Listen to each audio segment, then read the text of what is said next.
Bismillah ar-Rahman ar-Rahim. Alhamdulillah wa salatu wa salam ala Rasulillah. Dear brothers and sisters and friends, Assalamu alaikum wa rahmatullahi wa barakatuh. Welcome to a very special discussion between myself and our brother Azad, who is the Cage Community Relations Director.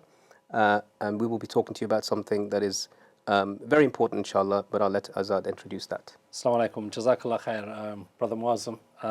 For that, as Moazzam mentions, we do have a very important discussion to have. Some of you may be aware there's going to be a program on Dispatches, Channel 4 tomorrow night. It's going to ask the question, who speaks for British Muslims? But before we even discuss that, I think, Moazzam, you have something very important to discuss, something that you've been actually holding back for a while. Yes, as you must all be aware of, I've come across numerous, all sorts of bizarre things in my life, but probably one of the most bizarre I've encountered was this time last year in the offices of Cage. And what transpired really was something that still shakes me to the core, and it was this. Somebody contacted me who I hadn't seen or spoken to for almost 20 years. And he said that he wants to come and speak with me about an important matter. And the important matter was to do with my travels many years ago. And what he wanted to do was meet with me. So we arranged to meet here in the Cage office. And after seeing this brother after such a long time, we hugged, embraced. It was really good to see him. He looked fine at the time. And we went and sat down, and in the Cage office, I bought some food to him, and he started to look strange. His face started to contort. He started to shake a little bit, and I thought something might be wrong with him. The other brothers and sisters in the office noticed, but we were in the office by ourselves. And then he started to really shake. And he's a big, older brother, and he motioned for a pen and paper, and clearly he wanted to write something, but he didn't want to say it on his tongue. So I got him a pen and paper, and to my shock, he wrote 2 words: "I'm bugged." I wasn't sure what he meant by this term, "I'm bugged." Perhaps it's not what I really think it is, but he wouldn't speak anymore. He wouldn't say another word. He asked just to go to the bathroom, and he began to cry. He broke down and he began to cry. I walked behind him to the bathroom, went inside, and in there he pulled out wires and a camera. And he started to cry. He broke down into tears. I hugged him and embraced him, and he said, "I'm not a spy. I'm not a jasus. I'm not a sellout. I'm not a snitch. I'm not like that." And you could see he's struggling with his soul. He's fighting with what he's been asked to do by somebody. And at this point, I still don't know who it is that asked him to do this. But whoever has done this to him has made him have an internal battle. And by Allah's grace, his iman, his faith, his natural disposition of not spying on another person took over. Allah. And it was hard to console him. We eventually went out. I sat down with him. I said, "Brother, who's put you up to this?" He wasn't even too sure, but one thing he did say was this, that I have been put under such pressure by whoever it is. And I thought it might have been the security services. But everybody knows, whoever knows my case, the security services can come to me directly. They placed a bug in my car for 2 years before I was arrested in 2014. And in the end, that bug actually proved to be in my favor.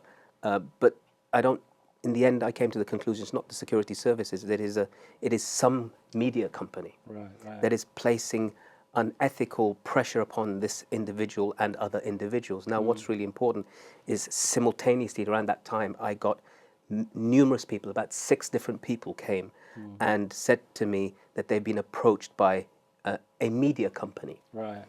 And this media company was asking for information about me.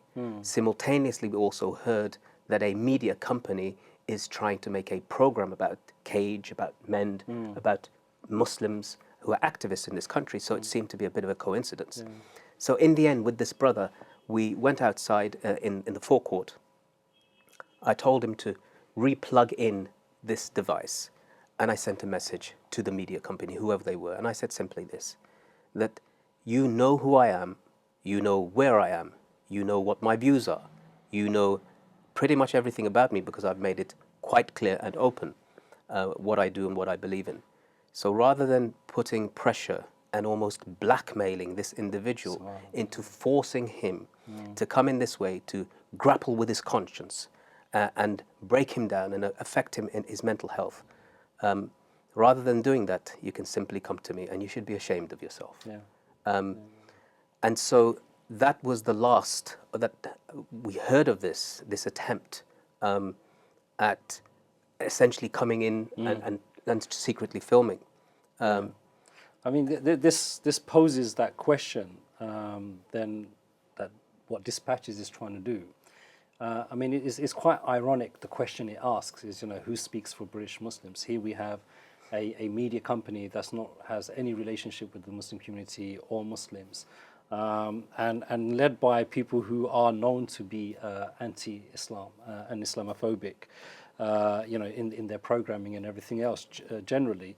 And they want to discuss, who speaks for British Muslims. But the way they want to do this is through, it's quite sinister, using undercover filming. Now, we're not sure if this individual was part of that, but what we are aware of that, this program, Dispatches, did do some undercover filming. Right. We know that it was happening at the same time. We know they were going to multiple people around at the same time.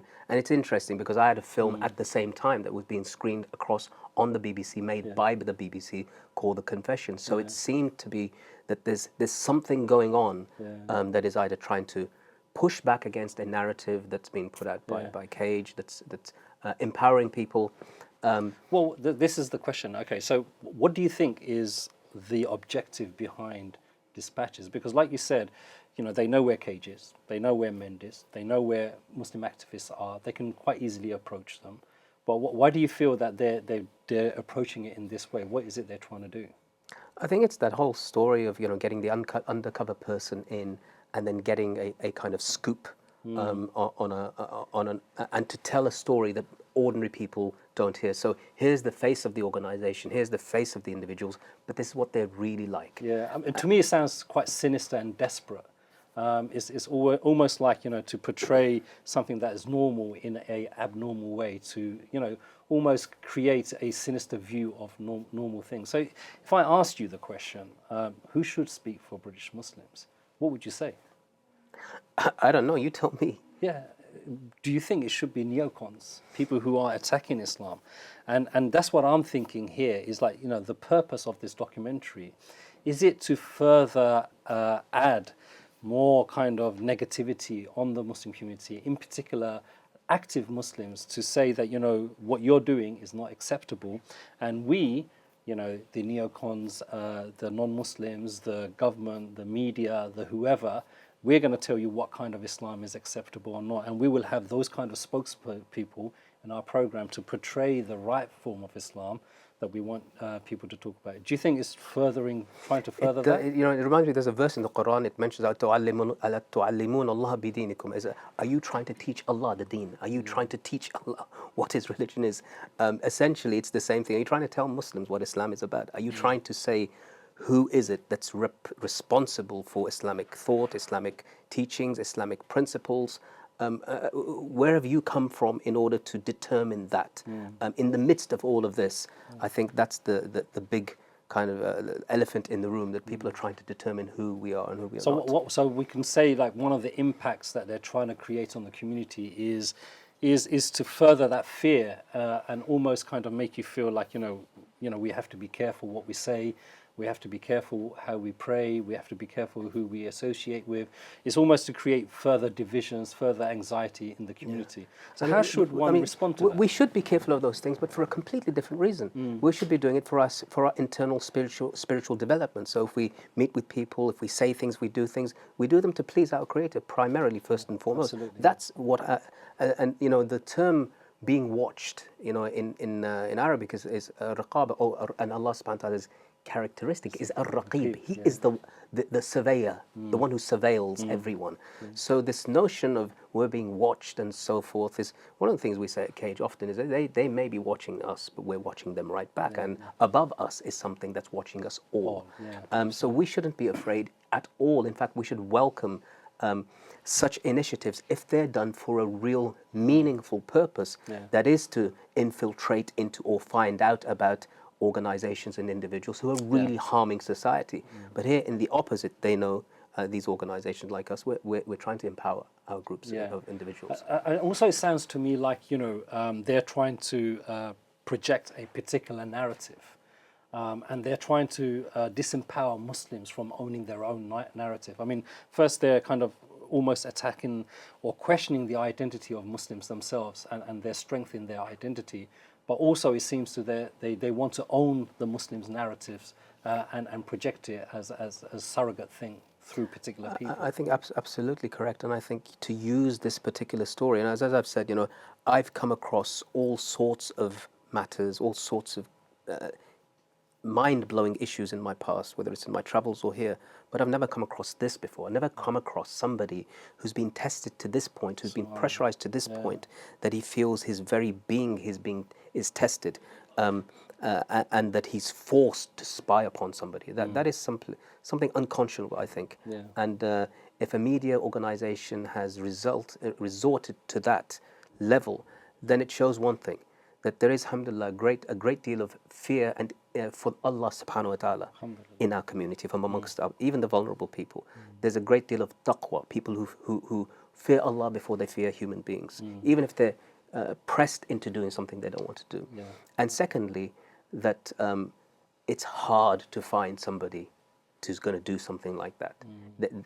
So resorting to these kind of methods is an act of desperation. Yeah, absolutely. Okay, so I mean, we've established that this program is going to basically try to do a hatchet job on Muslims, on key Muslim organizations, on Muslims that are active. It's going to try to kind of instill certain fear, try to hijack the Muslims' their own narrative and everything else. How should we respond to this? Well, I think one of the questions they're going to be asking is that who has supported Cage, for example, in the past? And our answer, of course, has been the entire community. So tens of thousands, hundreds of thousands of pounds have come to Cage from Muslims primarily, but also from non-Muslims. So if there's some kind of a stigma attached to that, they're going to try to attach this stigma to thousands of people. Good luck, because Cage has supported in places where they can't imagine. And the second thing, I think, is people will and should see this type of program as another badge of honor. They are trying to once again smear Cage, Mend, whoever it is, in a way that we've now become accustomed to. So we should wear it with pride now. I mean, one of the things that Cage does is that, there's somebody that wrote for, he's a neocon, he writes for certain publications that are very anti-Islamic, and he says Cage is the new Black Panthers. Well, we bear that as a badge of honor too. So these are the sorts of things we shouldn't shy away from. We should welcome those attacks by people who are, as you said, like the neocons. And so, I mean, essentially what we're saying is, look, these things, these challenges, they're part of being a Muslim. They're part of our identity. They're part of our journey to the Akhirah. And I think we should understand that. The fundamental point here is we should be confident in our identity, in our deen. There is no questions there. The second thing is, we should be confident to own our own narrative, our own story. Okay, it should not be owned by anyone else. And I think, as Moazzam highlighted at the end, we should be courageous enough to then go forward. But the thing that helps the most, like you just said about the 1,000, is showing solidarity to each other. So when you see these type of people attacking other Muslims, whether they're attacking them on the media, whether they're attacking on social media or by articles or whatever, the thing you should do is offer solidarity. I think that's very important. I think that, finally, I would say this, is that to these filmmakers on this passage is about who is it that speaks for British Muslims? Well, whoever it is, my friends, it ain't you. Assalamu alaikum. Assalamu alaikum.